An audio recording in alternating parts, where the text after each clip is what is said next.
Hi, എല്ലാവർക്കും നമസ്കാരം. നമ്മുടെ ജീവിതത്തിലേക്ക് ഒരുപാട് സൗഹൃദങ്ങൾ വന്നു ചേരാറുണ്ടല്ലേ? ചില സൗഹൃദങ്ങൾ നല്ല സൗഹൃദമായി ഏറെക്കാലം മുന്നോട്ട് പോവുകയും ചെയ്യും. എന്നാൽ ചിലരോ നമ്മളെ ശരിക്ക് പുലിവാൽ പിടിപ്പിക്കും. അതെന്തുകൊണ്ടാണെന്നറിയോ?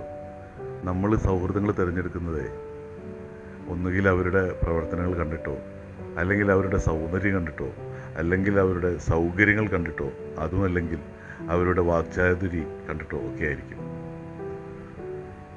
എന്നാൽ വളരെ അടുത്ത് കഴിയുമ്പോഴാണ് നമ്മൾ തിരിച്ചറിയുക അവരുടെ ഉള്ളിൽ മറ്റ് പല ഉദ്ദേശങ്ങളും ഉണ്ട് എന്നുള്ളത്.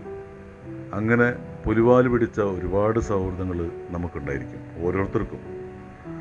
പിന്നീട് അതൊക്കെ ഒഴിഞ്ഞു കിട്ടാൻ വേണ്ടി നമ്മൾ ഒരുപാട് കളികൾ കളിക്കേണ്ടി വരും.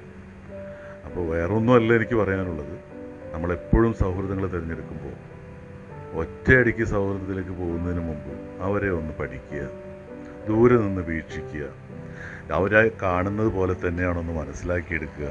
ഇതിനൊക്കെ ശേഷം മാത്രം നമുക്ക് യോജിക്കുന്ന സൗഹൃദമാണെന്ന് ഉറപ്പായതിനു ശേഷം മാത്രം സൗഹൃദത്തിലേക്ക് പോവുക.